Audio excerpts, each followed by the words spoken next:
बिल्कुल ये उसी तरह, आपका सवाल जेन्युइन था, मतलब बिल्कुल ये उसी तरह के सवाल कहते हैं पेरेंट ने सब्सिडी को खरीदा नहीं, सवाल करो, तो ऐसा हो नहीं सकता ना, यानी कुछ चीज़ें पॉसिबल नहीं है।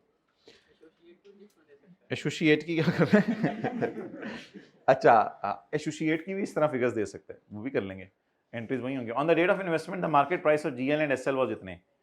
ओए एनसीआई दी फेयर वैल्यू ना कढनी होए, एनसीआई ओ तू किदे ते पई है मैं फेयर वैल्यू, ओ तेरी खैर।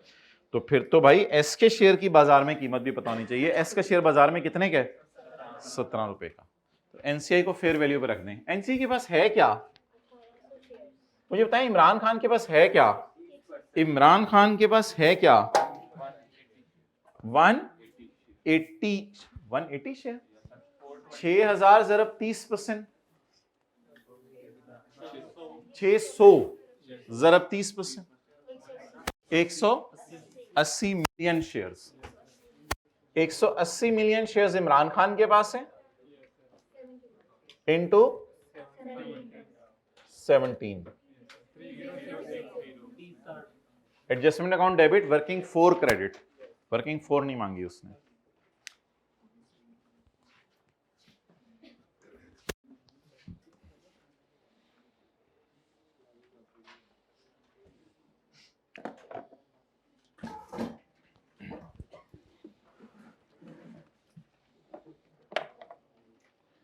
ओके माय डियर,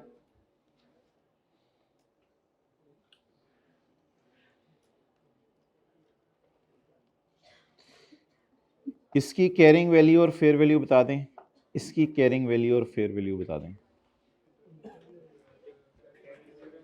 तसल्ली से, तसल्ली से।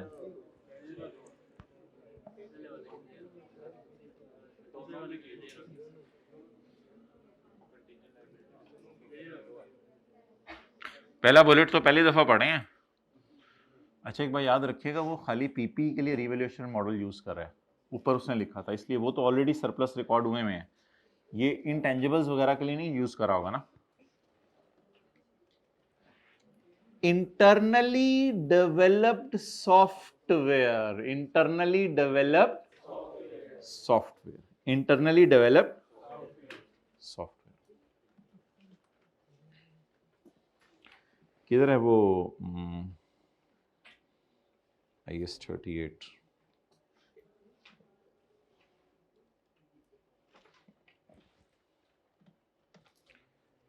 इस एडजस्टमेंट को समझ ना आने में ना आपके FAR 2 के नॉलेज का मसला नहीं होगा, इसके लिए IS-38 रिवाइज करना पड़ेगा, वैसे नहीं समझ आ सकता।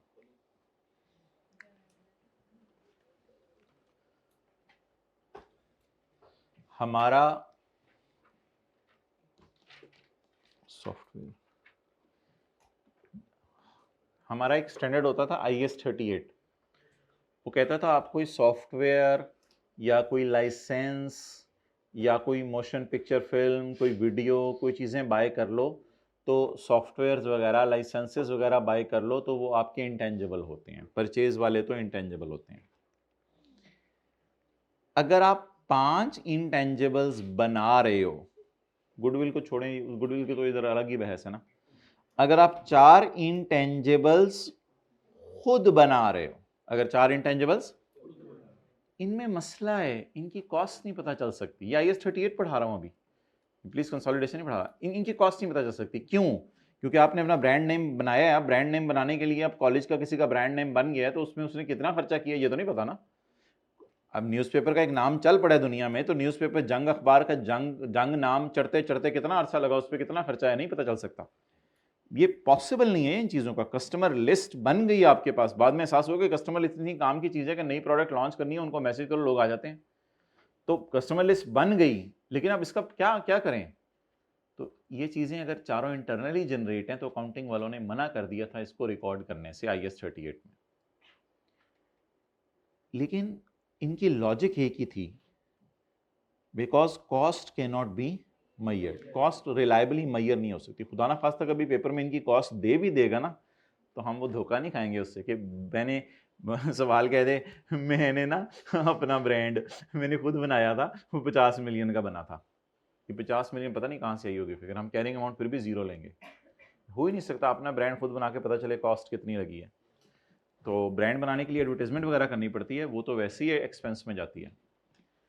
अच्छा, लेकिन और इंटेंजिबल्स अगर दुनिया में आप देखें, फॉर्मूला, डिजाइन, सॉफ्टवेयर, इनमें ये मसला नहीं है। ये चीजें R&D डिपार्टमेंट में नहीं बनती। इसके अलावा लोगों ने कहा सैकड़ों सॉफ्टवेयर हैं दुनिया, सैकड़ों इंटेंजिबल्स है दुनिया में। फॉर्मूला, डिजाइन, प्रोसेस, सिस्टम, ये सारी चीजें ये लैब में बनती हैं। ये कहां बनती हैं बोलें? लैब में। जब ये चीजें लैब में बनती हैं तो ये फिर अल्हम्दुलिल्लाह हमारी इंटेंजिबल्स हैं। लेकिन जरूरी नहीं ये भी बैलेंस शीट में नजर आ रही हो सकता है अभी इनकी रिसर्च फेज चल रही फिर तो इनकी भी कैरिंग अमाउंट जीरो होगी। हो सकता है अभी फॉर्मूला, हमने करेला कोला का फॉर्मूला बनाया है, 2022 में बनाना शुरू कर दिया है, 2022 में 12 लाख साइंसदानों को तनख्वाह दी है, लेकिन अभी रिसर्च फेज चल रही थी, तो इसकी कैरिंग अमाउंट जीरो होगी इस फॉर्मूले की। हालांकि इंटेंजिबल है, लेकिन इंटेंजिबल तब बनेगा जब डेवलप होना शुरू होगा। तो 2025 में मैंने 12 लाख साइंसदानों को दिया फॉर्मूला बनाने के लिए, इसकी 12 लाख रुपए एक्सपेंसेस में जाएगा, बैलेंस शीट में नहीं जाएगा। फिर 2026 में मैंने साइंसदानों को 12 लाख रुपया, 1 लाख रुपया पर मंथ और तनख्वाह दी 2026 में।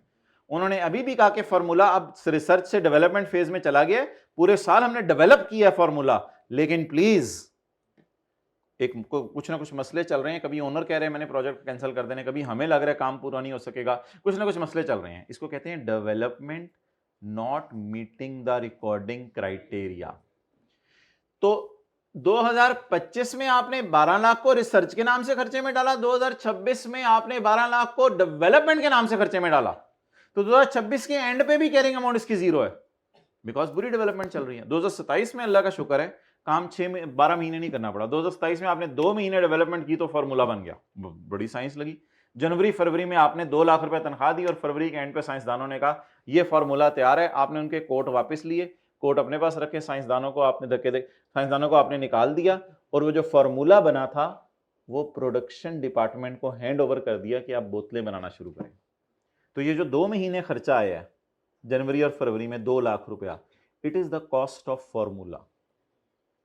पिछली को आप संक कॉस्ट भी कह सकते हैं, जिन्होंने कॉस्ट अकाउंटिंग पढ़ी हुई है, वो रिसर्च था, डेवलपमेंट था, वो संक वो गई।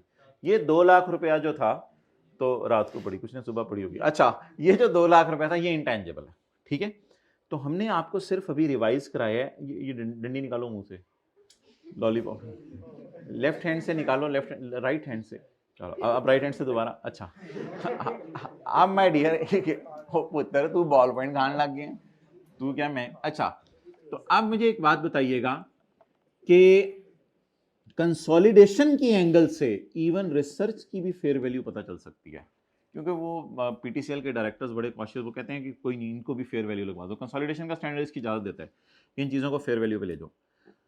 अब जाके सवाल मैं खोलने लगा हूं, मैंने देखना है कि सॉफ्टवेयर वो बंदा, भाई मैंने देखना है कि सॉफ्टवेयर वो बंदा खुद बना रहे, तो कोई मसला नहीं, ये इंटेंजिबल है, लेकिन फेज देख के पता चलेगा कि इसकी कैरिंग अमाउंट कितनी है।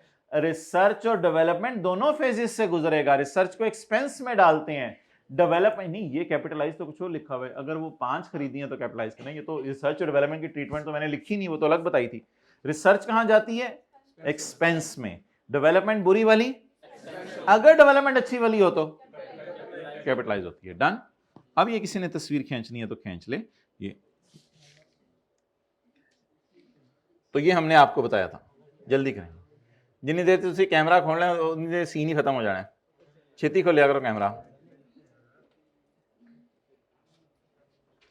लोगों की वीडियोस और तमाशाई बन के इधर उधर इस तरह के काम ना किया करें।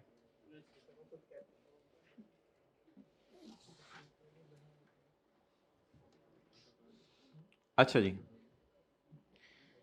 N internally developed software, internally developed class पढ़ते हुए आपने ये देखना है घर में डायग्राम में, सॉफ्टवेयर में आपने उधर नहीं जाना, इधर आ जाना है, यहां पे पहुंच गए, मोबाइल बंद।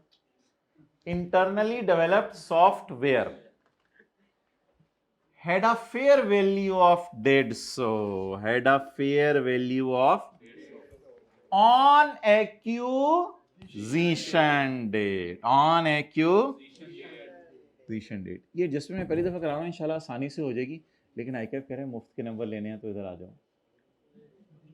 हम कह रहे हैं नहीं जरा इनको कर लें, टाइम खत्म हो गया सर, पेपर छीन लिया था उसने, ये घर आके देखिए, ओए यार ये नंबर तो मैं ले सकता था। नहीं कोई नहीं, सुबह होती है शाम होती है, ये जिंदगी तमाम होती है। अच्छा, an internally generated software had a fair value of 150, the cost of 120 incurred by S on development is expensed out by SL। ये बुरी वाली डेवलपमेंट थी, ये 120 नहीं है, ये 120 भी नहीं है, ये जीरो है, 120 उसकी बैलेंस शीट में नजर नहीं आ रहा। The cost of 120 is expensed out since software did not meet the recording criteria। कितने लोगों को पढ़ के पता चल गया था कैरिंग अमाउंट जीरो है? माशाल्लाह माशाल्लाह। ये बुरी वाली डेवलपमेंट है, ये वर्क इन प्रोग्रेस है, ये वर्क इन प्रोग्रेस है, लेकिन वर्क इन प्रोग्रेस इंटेंजिबल बना ही नहीं अभी तो। वर्क इन प्रोग्रेस को मैं कैसे कहूं? बस इंटेंजिबल पे काम हो रहा है, रिसर्च हो रही है, डेवलपमेंट हो रही है, लेकिन ये डेवलपमेंट कौन सी वाली है? बुरी वाली। खत्म कर लेना, दिखा कितनी रहेगी, ये दिखा, दिखा दें भाई, ये देखें, ये जाया करें रिस्क, ये भाई दोबारा अच्छा, तो हमने कौन सा उसको गंदा कर दिया, मट्टी वाला। अच्छा, at acquisition date the software had a remaining life of 5 years। चलें जी, इजी से मार्क्स लें। वर्किंग नंबर नहीं, वो हमने 8 कर दी थी ना, 9। Intangible debit, surplus in working 1 credit. अच्छा, मैं आपके इंशाल्लाह सारे सवालों के जवाब दूंगा, कोई बच्चा ये ना कहे कि ये वाले जो सरप्लस आपने खोले हुए हैं इनमें भी लेके जाएं। ये वाले सरप्लस वो होते हैं जो ऑलरेडी वो अपनी किताबों में रिवैल्यूएशन मॉडल यूज कर रहे थे, इसमें तो वो किताबों में रिवैल्यूएशन मॉडल यूज ही नहीं कर रहे थे, ठीक है। तो ये वाले एक्विजिशन डेट वाले सरप्लस हमेशा कहाँ जाने हैं? बस बात खत्म कर दें, वर्किंग 1 में, बस और कहीं नहीं जाने। एक्विजिशन डेट वाला सरप्लस पुराना कवा चला, हंस की चाल छोड़ें। अब पुरानी चाल क्या होती थी? एक्विजिशन डेट वाले सरप्लस कहाँ जाते थे? वर्किंग 1 में। चलें जी, intangible asset debit surplus in working 1 credit, बोलें 150। एसेट बढ़ने से depreciation, amortise intangible asset 150 divided by, हमारे साल के पहले दिन खरीदा था सब्सिडरी को, कितना? 30। अच्छा जी, वो जो लंबा सा पेज बनाया था, फरा सा, वो लंबा सा पेज बनाया था, उसमें ये एडजस्टमेंट थी। ये P&L में नहीं जाएगा, ये तो वर्किंग 1 में जाएगा। ये कहाँ जाएगा? वर्किंग 1 में। तो पहले बैलेंस शीट के एंगल से एडजस्टमेंट पढ़ लें। बैलेंस शीट के एंगल से पहले पोस्ट करें, ऐसा डेबिट बैलेंस शीट में, surplus in working 1 credit. SRE में मैं लेके नहीं जा सकता, SRE में बना नहीं रहा, और बैलेंस शीट में जाना है। तो बता दें, ये वर्किंग 1 में सरप्लस कितना है? 150।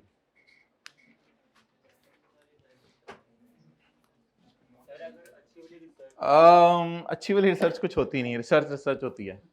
रिसर्च को हमेशा एक्सपेंस में डालते हैं। अच्छी वाली रिसर्च कोई लफ्ज़ ही नहीं है, अच्छी वाली रिसर्च कोई लफ्ज़ ही नहीं है। अगर तू 6 महीने साल पहले मैट्रिक कर लेता तो IS 38 जब पढ़ाया जा रहा होता है FR1 में, उस वक्त क्लास में बैठा होता और ये सवाल ना पूछता। लेकिन अभी आपका सवाल जेन्युइन है, आपका सवाल जेन्युइन। अच्छी वाली रिसर्च होती नहीं, रिसर्च बस एक्सपेंस ही है। मुस्कुराओ। अच्छा, अब क्या करना है? इधर जल्दी जल्दी लाइन लगाएं, जल्दी जल्दी लाइन लगाएं। इंक्रीज एडमिन एक्सपेंस बाय 30 और hit S profit by 30। Depreciation record करनी है, साइन बताओ। डेप्रिसिएशन रिकॉर्ड करने का साइन प्लस, शुक्र है साइन भाई के सही हो गए, प्लस। डेप्रिसिएशन रिकॉर्ड करने से प्रॉफिट कम हो जाते हैं। जिसको ये एडजस्टमेंट याद नहीं, वो लंबा वाला पेज जो है घर जाके देख ले। चलें जी, एडमिन एक्सपेंस डेबिट प्लस ओ भाई 30 के साथ लिखना आइएगा कि कहां से निकला है, उसको इतना टफ टाइम दीजिएगा एक फिगर ना उसको मिले आपकी। 30 के साथ लिखना ये कहां से आया है उसको पता चल जाने, नंबर दे देने उसने। अच्छा जी, तो अमोर्टाइजेशन बढ़ने से एस के प्रॉफिट जान दो इन्होंने, दूसरी प्रॉब्लम। अमोर्टाइजेशन बढ़ने से एस के प्रॉफिट कम हो जाते हैं, तो एस के प्रॉफिट कम करें जी। अमोर्टाइजेशन 30। ओए भाई घूर क्यों रहा है तू इस एडजस्टमेंट को? ये एडजस्टमेंट को 4 दफा 6 दफा क्लास में किया है P&L के साथ। क्या ओके, आगे चलें। चेती ये एडजस्टमेंट माय डियर कल की थी, लेकिन फुल स्टॉप से पहले देखते हैं बाप ने क्या किया है, फिर बाप सब्सिक्वेंटली देख लेंगे बेटे ने क्या किया। एक कॉन्टिंजेंट लायबिलिटी फाइनेंशियल स्टेटमेंट में डिस्क्लोज हुई है, ऐसे कहना जरा, डिस्क्लोज हुई है कितने पे? 90 पे। ओ हो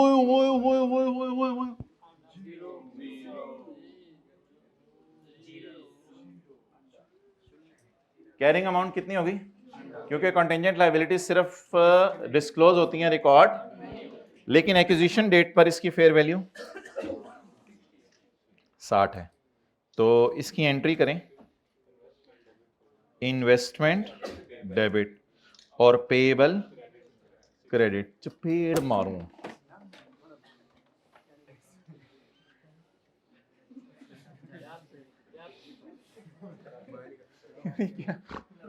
और पुत्र सऊदी किंग वाली चीजें हैं जो इन्वेस्टमेंट डेबिट करा रहे हो।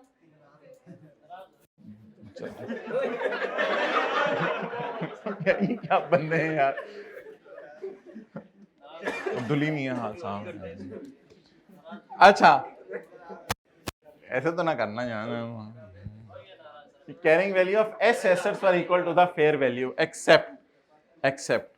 तो मेरे भाई इसीलिए मैंने ये येलो लाइन डाली थी, क्योंकि बच्चे कुछ करते होते हैं।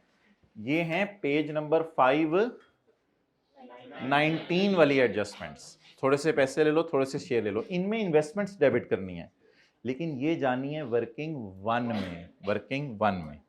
तो भाई ये एंट्री नहीं करवाई थी, मैंने कहा करवाया था expense in working one debit और पेएबल क्रेडिट। और वैसे मैं आपको बताऊं, अगर मैं कर भी देता ना तो 2-4 ने इसके साथ हो जाना था। उन्होंने कहता हाँ अच्छा ठीक है इन्वेस्टमेंट में ले जाओ। तो बता दें जी, सऊदी किंग के आने के ऊपर there was a loss. Saudi king के आने के ऊपर देयर वाज अ लॉस। हमने एक लायबिलिटी को अपनी किताबों में शो नहीं किया। सऊदी किंग का कहना है कि हम केस हारेंगे और हमें कितना देना पड़ेगा? 60। इसकी एंट्री बताएं, एक्सपेंस इन, ये वही एंट्री है जो परसों के सवाल में जाते हुए की थी, expense in working one debit और लायबिलिटी क्रेडिट। चलें जी, फुल स्टॉप के बाद वाली चीज बाद में, पहले इजी मार्क्स तो लें। Expense in working one debit, acquisition date वाले एक्सपेंसेस कभी ना लेके आइएगा P&L में। Expense in working one debit बोलें 60 और लायबिलिटी क्रेडिट। लायबिलिटी कहां क्रेडिट होगी? बैलेंस शीट में। बैलेंस शीट उसने मांगी नहीं, बैलेंस शीट उसने मांगी नहीं। आगे चलें। अब मुझे आप ये बताएं कि जो काम बाप करके चला गया है, वो अगर बेटा भी दोबारा कर ले, जो काम बाप करके गया है बेटा भी दोबारा कर ले। मिसाल के तौर पे बाप ने 1 चम्मच चीनी डाल दी थी मिल्क शेक के अंदर, बेटे ने भी 1 चम्मच चीनी डाल दी, तो क्या करें? नहीं, थोड़ा पानी डाल दे, नहीं थोड़ा पानी डाल दे, नहीं भाई वो जो अभी सिर्फ चीनी डली है, स्टेप 1 में चीनी डाली थी, तो चीनी 1 चम्मच निकाल लें, मतलब ये कि जग बन नहीं हुआ अभी, और अभी ना आम डाला है हमने और ना हमने जो है दूध डाला है, अभी से चीनी नजर आ रही है। चीनी नहीं होती चीनी, तो 1 चम्मच बेटे वाली निकाल लें वापस, तो बाप वाली ना निकालिएगा, फर्स्ट इन फर्स्ट आउट। अच्छा तो बेटे वाली चीनी वापस निकालें, देख लें कौन कौन से दाने बेटे वाले, वो आप बाहर निकालें। तो बाप भी अगर मिल्कशेक के जग में 1 चम्मच चीनी डाल दे और बेटा भी डाल दे, तो कौन सी वाली निकालिएगा? बेटे वाली। अब वर्किंग 1 में हमने 60 रिकॉर्ड कर लिया, बाद में फन्ने कहां आया? मोबाइल पे लगा बाद में फन्ने कहां आया? Subsequent to acquisition liabilities also recorded by S in its books. अपनी किताबों में उसने दोबारा लायबिलिटी रिकॉर्ड कर ली। अब अब्बू ने 60 चम्मच डाले थे, उसने 40 चम्मच देग बना रहे हैं, अब्बू ने 60 चम्मच डाले थे, उसने 40 डाल दिए, 40 वापस निकाले, अब्बू वाले बस सही है। अच्छा, अब माय डियर मुझे बोलें, उसने अपनी जाती किताबों में लायबिलिटी रिकॉर्ड कैसे की होगी? IAS 37 की रोशनी में पहले दिन एंट्री पड़ी थी, expense debit provision, entry reverse कर दें, बोलें प्रोविजन डेबिट और एक्सपेंस, और अगर बैलेंस शीट का सवाल हो तो SRE में। और प्लीज हिट वर्किंग 5, ये कल मैंने तीनों एडजस्टमेंट्स के साथ लिखवाया था, क्योंकि SRE टाइप है ना। SRE में ब्रैकेट में इसलिए लिखता हूं ताकि ये वाला मसला हल हो। आपको याद है बैलेंस शीट के सवालों में हम इसको बाहर लिखते थे, इसको अंदर, लेकिन P&L के सवालों में SRE इसलिए लिखते थे ताकि याद रहे। बोलें जो काम बाप कर चुका हो, बेटा भी वो काम दोबारा कर ले। तो बेटे ने जितना किया उसको रिवर्स। अच्छा, बेटे ने किया क्या है? द लायबिलिटी इज रिकॉर्डेड, बेटे ने ये किया, इसको रिवर्स कराएं जरा। लायबिलिटी डेबिट, इसकी रिवीजन भी होगी इंशाल्लाह। जी बोले 40 जी। एडमिन एक्सपेंसेस में पुत्र साइन, एडमिन एक्सपेंसेस में जाके 40 को माइनस कर देंगे। भाई के साइन सही हो गए माशाल्लाह, -40। अभी जो दिन जो 2-4 लोगों ने बोंगी मारी थी वो ना मारिएगा, बाकी लोग बताएं। खर्चे कम कर देने से प्रॉफिट बढ़ जाती है, जिसको पता था वो भी नहीं बोल रहा था। खर्चे कम करने से प्रॉफिट बढ़ जाते हैं जी। खर्चा रिवर्स कितने से? 40।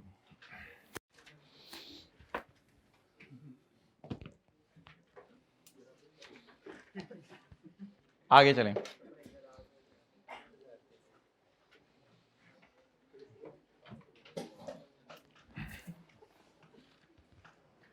कौन किसको चीजें बेच रहे हैं?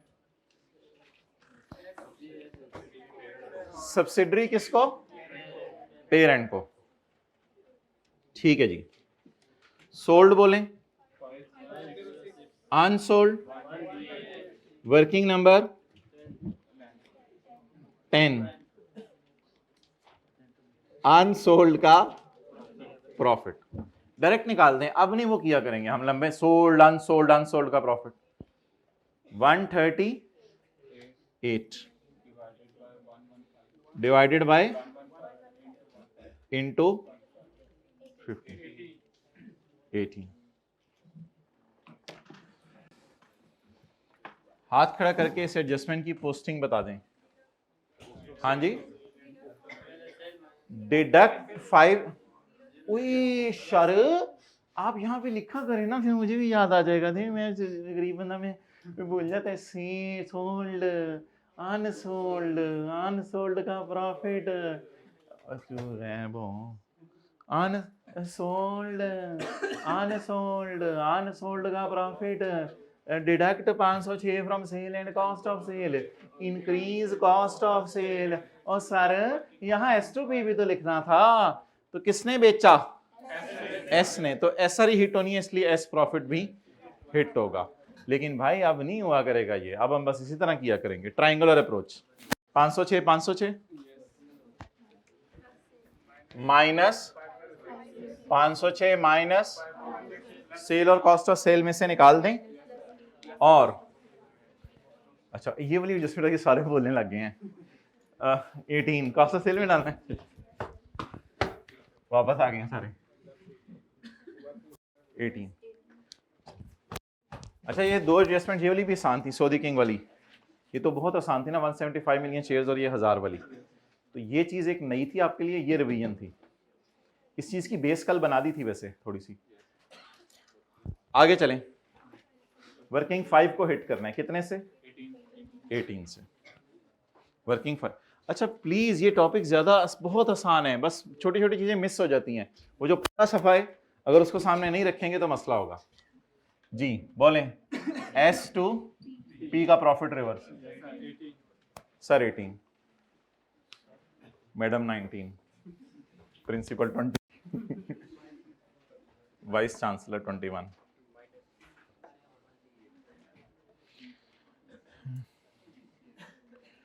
ओह पेरेंट ने दूसरी बीवी को चीजें बेच के ट्राई किया।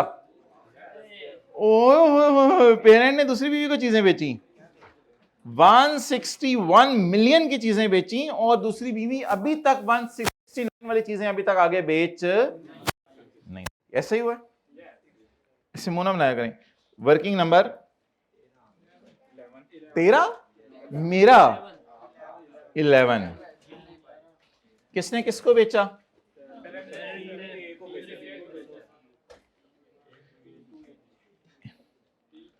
और किसी ने किसी को नहीं बेचा, स्टॉक बेचा है।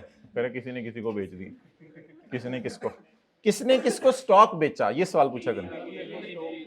P to A। चलें ये पूरा कर लेते हैं। सोल्ड, अनसोल्ड, अनसोल्ड का प्रॉफिट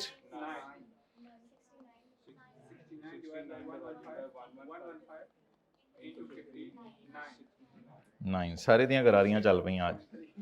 पीस 9 इंटू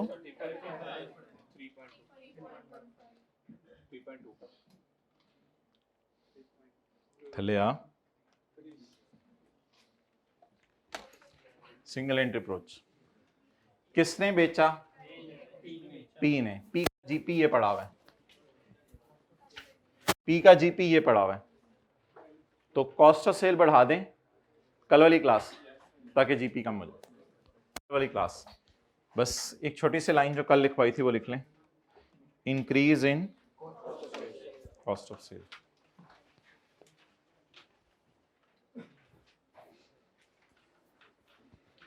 कितना? 3.2। Having a good revision of consolidation can give you 70 to 80% marks easily in this question.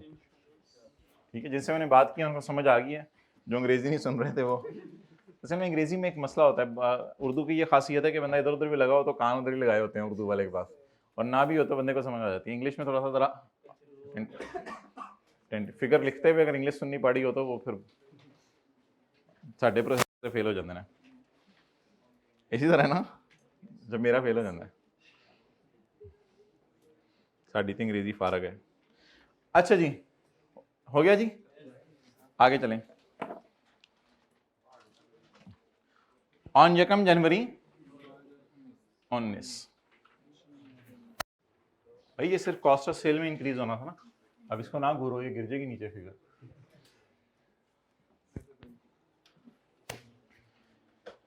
साल खत्म होने से 6 महीने पहले पेरेंट ने पहली बीवी और दूसरी बीवी को खुश कर दिया, 150 मिलियन उधार दिया पहली बीवी को और 130 मिलियन उधार दिया दूसरी बीवी को, और पेरेंट ने कहा कि तुम भी, ये शोहर ने कहा तुम भी जहन्नुम में जाओ इंटरेस्ट, और हम तुम दोनों को भी मैं लेके जाता हूं। तो 12% एट द रेट ऑफ 12% पर, इंटरेस्ट फ्री लोन नहीं है, इंटरेस्ट चार्ज किया एट द रेट ऑफ। अच्छा जी, बैलेंस शीट के एंगल से ये देखना होता है कि रिसीवेबल पेएबल कितना है, लेकिन बैलेंस शीट का सवाल ही नहीं है, इसलिए उसने बताया ही नहीं कि इंटरेस्ट कब कब पे होना है। इसलिए उसने, बैलेंस शीट का सवाल आएगा तो पेमेंट डेट्स आएंगी, बैलेंस शीट का सवाल आएगा तो पेमेंट डेट्स आएंगी, पेमेंट डेट्स नहीं दी उसने। ये किसका सवाल है? P&L में जाती है अदर इनकम और फाइनेंस कॉस्ट। जी मुझे बताएं, S का इंटरेस्ट एक्सपेंस कितना है और A का इंटरेस्ट एक्सपेंस कितना है? ये P की ये दोनों इनकम है ना, जैसे भी समझ लें, कैलकुलेटर्स पकड़ने की जरूरत नहीं। 150 ज़रब बना, अच्छा अब पकड़ लें 18 इंटू 6/12 9, और एसोसिएट का इंटू 7.8 जी।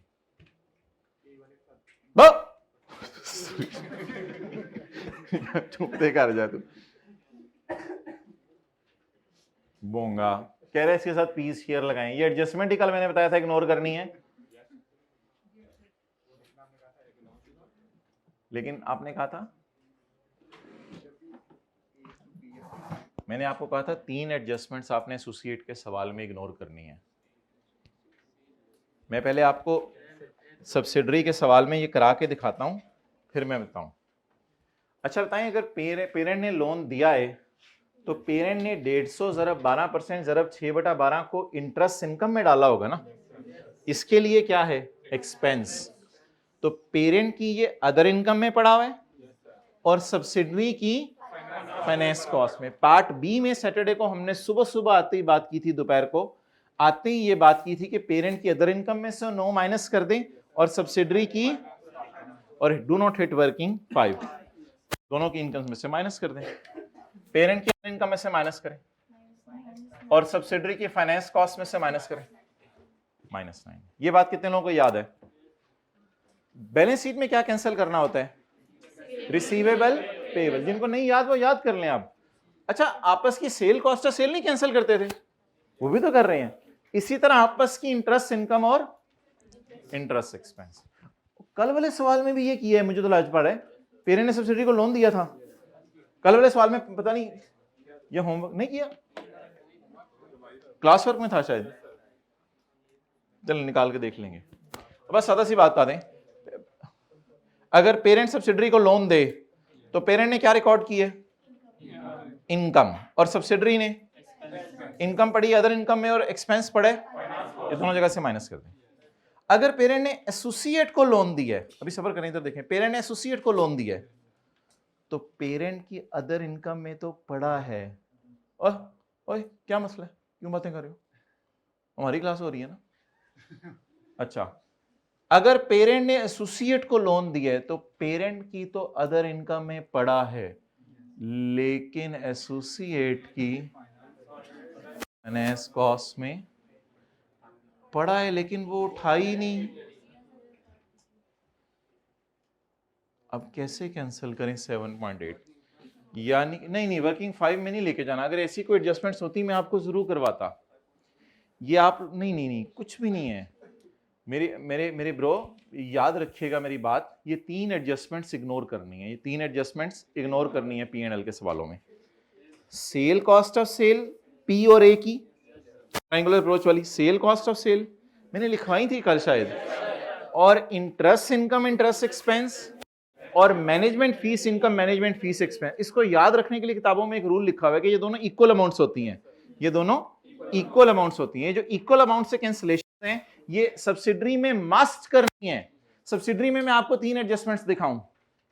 सेल और कॉस्ट ऑफ सेल नेट होगी, इंटरेस्ट इनकम और इंटरेस्ट एक्सपेंस नेट हो गया, और मैनेजमेंट फीस इनकम और एक्सपेंस भी नेट करना है। लेकिन एसोसिएट में सेल कॉस्ट ऑफ सेल वाली एडजस्टमेंट नहीं करनी, अभी भी नहीं की हमने, खाली 3.2 से खेला। Sale cost of sale ignore, interest income interest expense ignore, management fees income management fees, क्योंकि लिमिटेशन है एक हमारी। लिमिटेशन ये है कि एक की चीजें उठाई नहीं है लेकिन दूसरी की, इसलिए अकाउंटेंट्स ने सोचा इसको कैंसिल करें ही ना।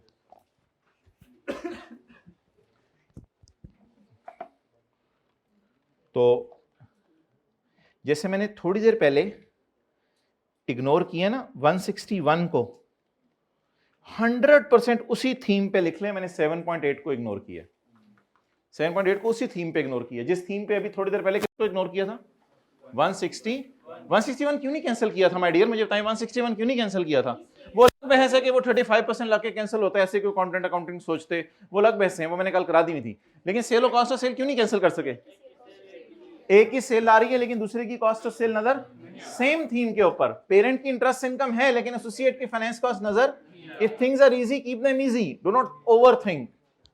बस तो तीन चीजें बताएं जो कि आपने एसोसिएट के टॉपिक में कैंसिल नहीं करनी, सेल और cost of sale, management fees income, management fees expense, और इंटरेस्ट इनकम और इंटरेस्ट, और यही तीनों आपने पेरेंट और सब्सिडरी में P&L के मुंह पे लाके माइनस करनी है। बस खत्म हो गया सवाल, टोटल्स कर दें।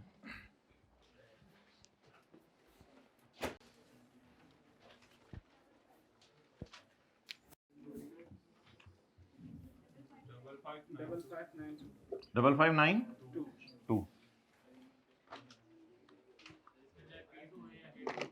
हाँ 5592। अच्छा, जो भी एडजस्टमेंट्स थी ना एसोसिएट के टॉपिक में, वो कल के सवाल में सारी करा दी हुई है जी। बोले बोले बोले।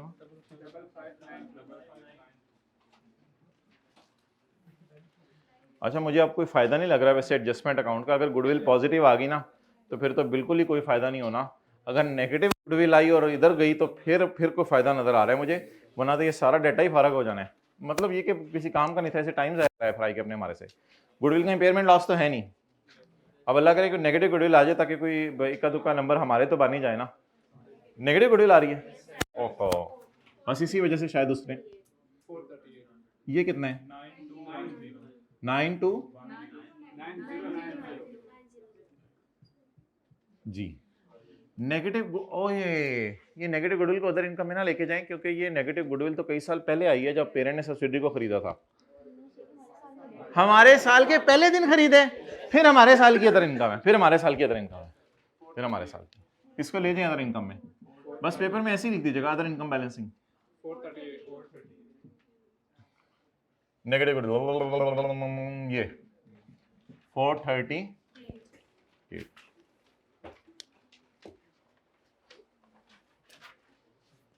ये अब मैं मिटाने लगा हूं।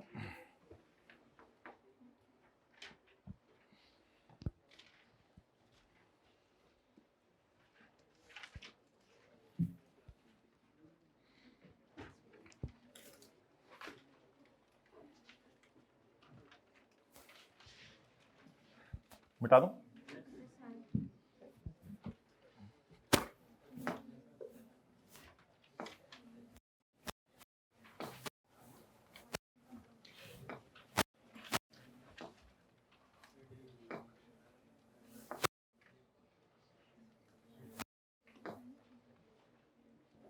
मिटा दूं उमर? किलो मिटाना है? अच्छा 559। मजा आया? और किसने क्या मजा नहीं आया? कौन बोला? ये बोला बाहर निकल। कौन बोला? रिकॉर्डिंग चेक कराओ, ऐसी फारग हो गए तो मजा नहीं। अच्छा जी, आप मुझे ये बताएं कि आपको क्या कमी महसूस हो रही है यहां पे? विटामिन की, मुझे कैल्शियम की महसूस। आप मैं पूछ,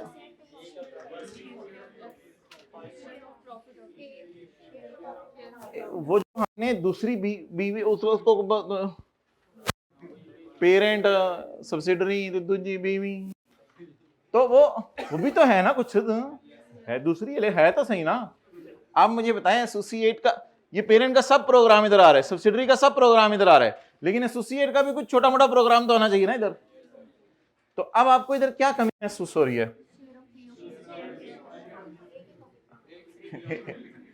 खामोश। एसोसिएट की तरफ से फॉर द ईयर गोश्त आना चाहिए और एसोसिएट की तरफ से फॉर द ईयर कलेजी आनी चाहिए। डन? ये किसकी तरफ से गोश्त आया? पेरेंट, ये सब्सिडरी। थोड़ा बहुत गोश्त एसोसिएट भी भेज दे जरा, तुसी भी हिस्सा पाओ। अच्छा, ये किसकी कलेजी? पेरेंट की, पेरेंट की। ये किसकी? सब्सिडरी की। जब मैं बोल रहा हूं तब वो उसी तरह बोल करें, वो कभी कुछ कभी कुछ। ये किसकी कलेजी? पेरेंट की। ये सब्सिडरी की। अब हमें थोड़ी सी कलेजी इसकी तरफ से चाहिए। अब कोई बंदा हमारे सवाल हमारे सवाल का स्टेप 3 हाथ खड़ा करके बता दे। हमारे सवाल का स्टेप 3 हाथ खड़ा करके बता दे कोई बंदा। जी जी, आप ट्राई करें। 5.1 अधूरी बात की है कोई कुछ। अच्छा चलो तुम दोनों की बात मिला लेता हूं। एक ने कहा 5.1 क्लोज करें, एक ने कहा 5.3 क्लोज करें। दोनों मेरे ख्याल से दोनों क्लोज कर लें, दोनों क्लोज कर लें, ठीक है। आप दोनों ने पहले पढ़ी तो नहीं हुई FR2? नहीं। अच्छा मुझे ये बताओ कि ये जो मैं क्लोज कर रहा हूं, अब कोई फन्ने खां क्लास के बाद आके ये क्या बात हुई, चारों में से कौन सी पहले क्लोज करनी है, सादे कौन सी पहले क्लोज करनी? मैंने तो आपको इस तरह कहा ही नहीं, मैं तो आपको स्टेप्स की लॉजिक बता रहा हूं। मैंने आपसे सवाल ही कुछ और पूछा है। वो तो माशाल्लाह इन दोनों को बात समझ आ गई। मैंने आपसे सवाल पूछा था आपको यहां कमी किसकी, एट्रीब्यूशंस बात की बात है। मैंने पूछा आपको यहां कमी किसकी महसूस हो रही है? P गोश्त, S गोश्त, P कलेजी, S कलेजी, A का गोश्त, A की कलेजी, इसकी कमी महसूस हो रही है। इस कमी को पूरा करें। क्या करें? इस कमी को पूरा करें। बिस्मिल्लाहिर्रहमानिर्रहीम। Step 3 close working 5.1 and working 5.3। जिनको कमी महसूस हुई उनको मैंने लॉजिक भी बता दी। वर्किंग 5.1 और 3 क्लोज करें। छुरी थले सा ऐसा ऐसा चलेंगे इंशाल्लाह। वर्किंग 5.1 और 3, क्योंकि P&L के मुंह पे किस चीज की कमी महसूस हो रही थी? And put figures on face of. ओ बोले ना, जिस फेस पे कमी महसूस हो रही है, जहां डाके वो चीजें डाल दें, उनको दे दें। तो आप अच्छा क्लोजिंग वर्किंग 5.1 एंड 3 क्लोज करें पहले, फिर उसके बाद उन फिगर्स को कहां ले जाएं? P&L के फेस पे। फेस पे आज गोश्त भी आ रहा है, कलेजी भी आ रही है, करते हैं। अच्छा जी, अक्रम इसका कितने % हम इधर लें? अक्रम खड़े हो जो, इसका कितने % हम इधर लें? हाँ क्या पूरा आ जाएगा?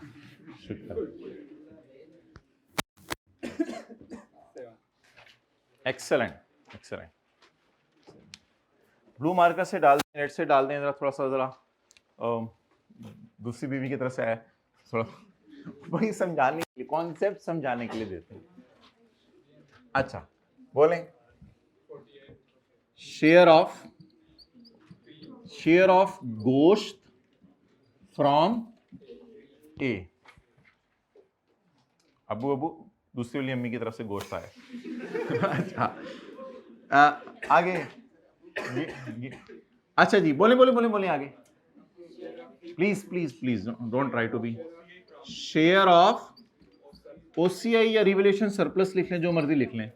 Share of revaluation surplus from a. इन दोनों फिगर्स को ना आपने बाहर लिखना है, मतलब ये नहीं कि साथ वाले से सवाल लेके यहां पे ला डायरेक्ट बाहर लिखना है। 7 वो जो कमी महसूस हो रही थी वो पूरी हो गई, माशाल्लाह, बड़ा अच्छा हो गया। अब इनके टोटल्स करने हैं। ये स्टेप भी लिख दूं, स्टेप 4 टोटल नहीं लिख दें लिखेंगे इंशाल्लाह, लिखेंगे। अब इनके टोटल्स करने हैं। तो भाई आप लोगों ने टेंशन नहीं लेनी कि इन दोनों को मैंने क्यों खाली छोड़ा हुआ है। आप लोगों ने टेंशन नहीं लेनी। पहले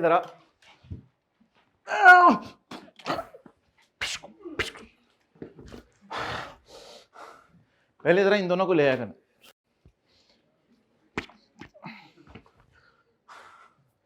फिर मैं आपसे थोड़ी देर बाद पूछूंगा इस फिगर में क्या मसला है। फिर आपकी गरारी चलना शुरू होगी दिमाग की। फिर आप कहेंगे हाँ ये तो इस फिगर में एस का सब कुछ पड़ा हुआ है, निक्की का। फिर आपको निक्की का ध्यान आने लगेगा।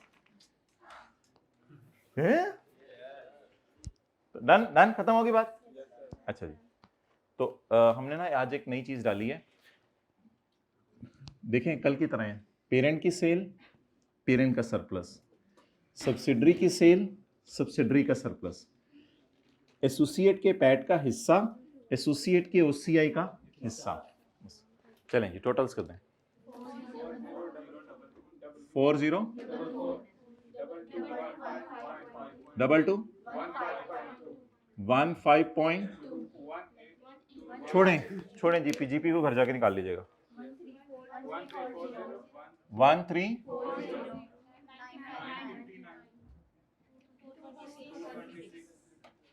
226 मैं 6 226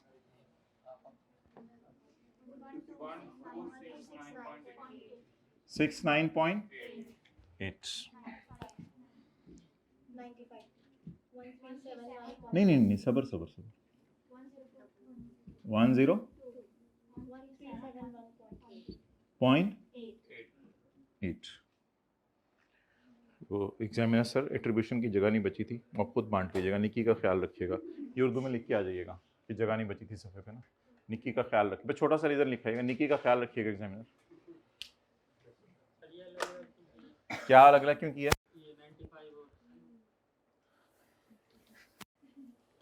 गोश्त, सबकी कलेजियां, पूरा बकरा। सबका गोश्त, पेरेंट का फुल, सब्सिडरी का फुल और एसोसिएट का हमारा हिस्सा। पेरेंट की कलेजी, सब्सिडरी की कलेजी और एसोसिएट की कलेजी का हमारा हिस्सा। कलेजे का नहीं, कलेजी का। चलो जी, तो 7-8 मिनट बच गए आज तो एट्रीब्यूशन के लिए। ओए पार्ट बी भी तो करना है, वो कल कर लेंगे, उसकी टेंशन नहीं है, वो कल कर लेंगे। जी भाई चलें, पार्ट बी इंशाल्लाह कल करेंगे। बताएं जी एट्रीब्यूशंस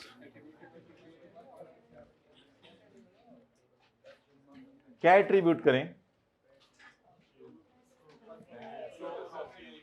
अच्छा आप मुझे ये बताएं, एक बात का जवाब दें कि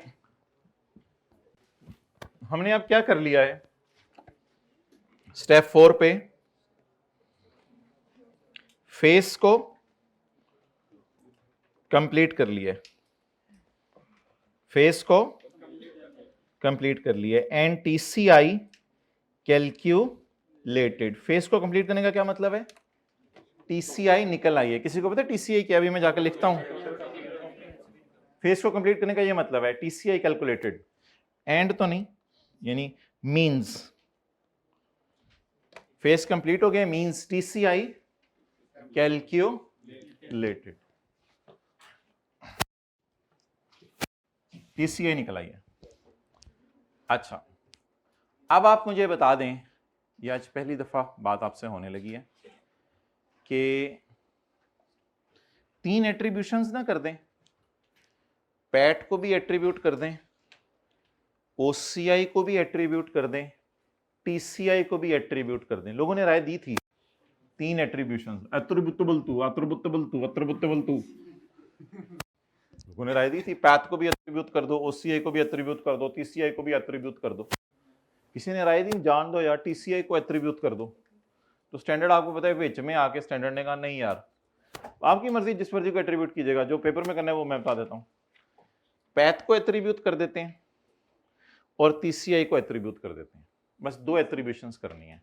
तो आज ये डंडा शरीफ एक आना 2 दफा, एट्रीब्यूटेबल टू, लेकिन आज ना ये लफ्ज लिखें साथ, पैट एट्रीब्यूटेबल टू। आगे बोले बोले बोले बोले मैं बोले ना, टीसीआई एट्रीब्यूटेबल टू। एट्रीब्यूटेबल उन्हीं को करनी है जिनको एट्रीब्यूट करते थे। कुछ लोग कहते थे ओसीआई को भी एट्रीब्यूट करें, आप कर रही है, आप कर रही है, जो स्टैंडर्ड कहता है वो मैं बता रहा हूं, पैथ और टीसीआई को एट्रीब्यूट कर दो। ठीक है, मुझे पता है कि टीसीआई में पैट पड़ा होता है, लेकिन लोग कह रहे हैं टीसीआई की जरा अलग अलग बता दो, निक्की का कितना हिस्सा है उसका। ओके, इधर क्या आता है? पेरेंट ओनर्स, और इधर क्या आता है? पेरेंट ओनर्स, इधर एनसीआई। डन। चलें जी, आसान से मार्क्स लें। पैट कोई बताए मुझे, पैट प्लीज 1269.8। इसमें देख लेते हैं निक्की को कितना देना है, देख लेते हैं निक्की को कितना देना है। अच्छा इधर वैसे पूछ रहा हूँ, निक्की को पेरेंट का भी कुछ देंगे? नहीं। ये एसोसिएट वाले में से भी कुछ देंगे? निक्की को सिर्फ एस में से कुछ दे देंगे। डन। अच्छा टीसीए को बता दे मुझे जरा कितने, एट्रीब्यूट तो बाद में करना है, टीसीए को बता दे कितने। 13। ये पिक्चर कितने लोगों के जहन के अंदर इमेज क्रिएट हो गया इसका, जरा हाथ खड़ा करके बता दें। पैट एट्रीब्यूटेबल टू, इसको इधर ले जाएं, टीसीआई एट्रीब्यूटेबल टू, इसको इधर ले जाएं। डन। अच्छा जी, अब आप मुझे बता दें आखिरी काम जो है वो मैं क्या करूं, हाथ खड़ा करके बता दें क्या करूं। वर्किंग अब आपने नहीं बताना, आप किसी और को नहीं, आप भी नहीं, जो पहले बताते रहते हैं, दूसरों को मौका दें, मुझे ये हाथ खड़ा करके बताएं कि मैं कौन सी वर्किंग का रेफरेंस दे दूं। वंस फॉर ऑल बता दीजिएगा ताकि मसला हमारा खत्म हो जाए। कौन सी वर्किंग का रेफरेंस दे दूं, फिर तो फिगर्स ही उठानी होंगी। एक मिनट हाथ खड़ा करके जी आप बताएं यहां क्या लिखूं मैं, वर्किंग का नंबर बता दें बस मुझे। वर्किंग 5, वो तो पहले भी यही लिखते थे। चलें ठीक है, ये तो आसान करा दिया आपने मेरा काम। वर्किंग 5। अच्छा यहां क्या लिखूं? 5.2 बस। ये अगर आपको पता चल गया ना तो आप समझ लें आप फने खाएं। निक्की को पैट कितना देने ये आपने मुझे बताने, और निक्की को टीसीआई अगर किसी को पता चल गया ना इस क्लास में कितनी देनी है तो मैं उसको सलूट मारूंगा। निक्की को कितनी टीसीआई देनी है? निक्की को टीसीआई क्या होती है, कभी टीचर ने बताया FR1 के? पैट और ओसीआई।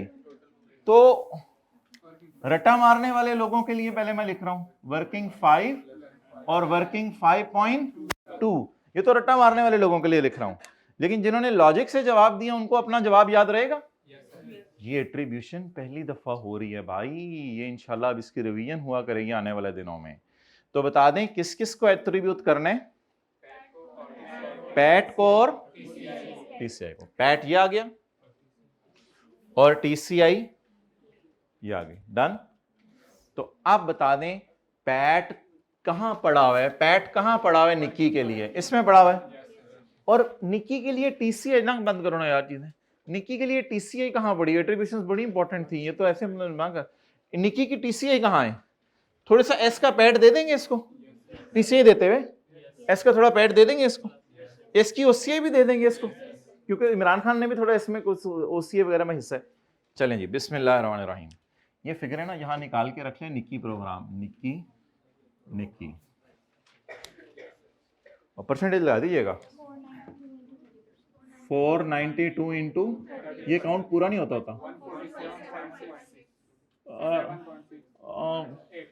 जाने नहीं, अब टाइम नहीं। 140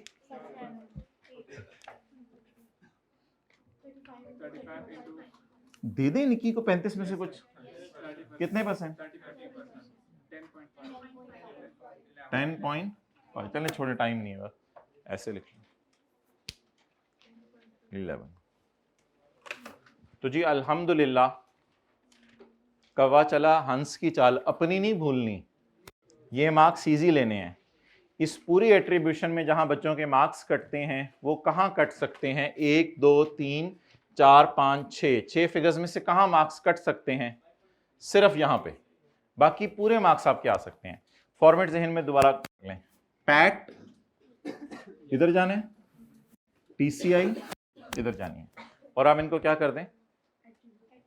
एट्रीब्यूट कर दें। वर्किंग 5 से 1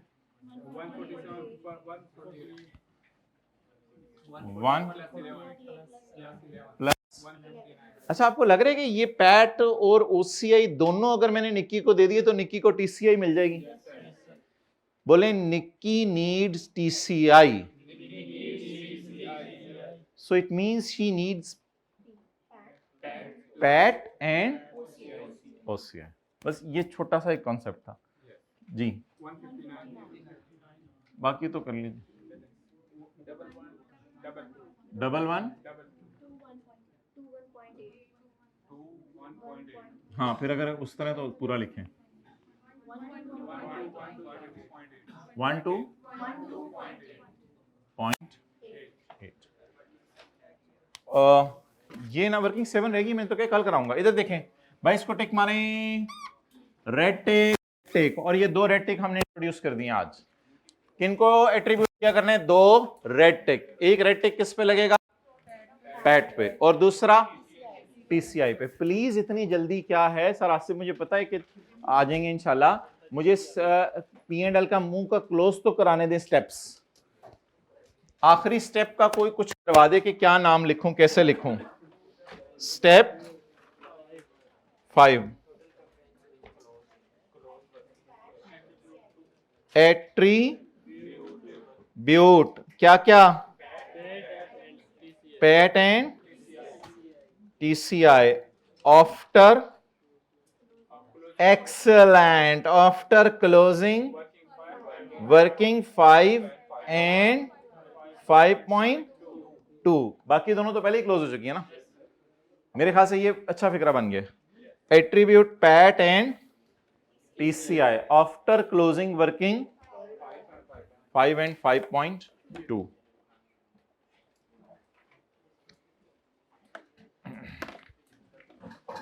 ठीक है जी।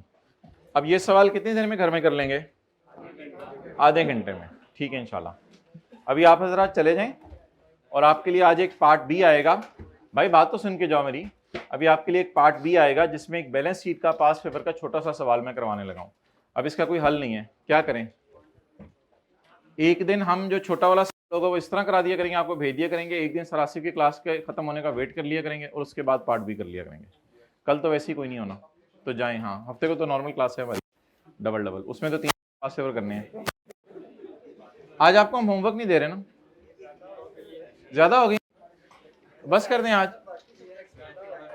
हाँ हाँ, ओ भाई इसको ऑन करो। बाकी सब्जेक्ट से तो आईके को कितने अरसे से हम कह रहे हैं कि भाई जो आपने टीचिंग कोर्स बनाए हुए हैं उसमें ये सब्जेक्ट्स नहीं खत्म हो पाते। आईके को तो कितने अरसे से हम समझा रहे हैं। मुझे हल बताओ। मैं डियर नहीं नहीं बात कर, नाराज करके नहीं। ओ भाई मेरे भाई मेरे से बात करना, मुझे मैं कर लूंगा मैनेज। अच्छा चलो ठीक है। नहीं नहीं नहीं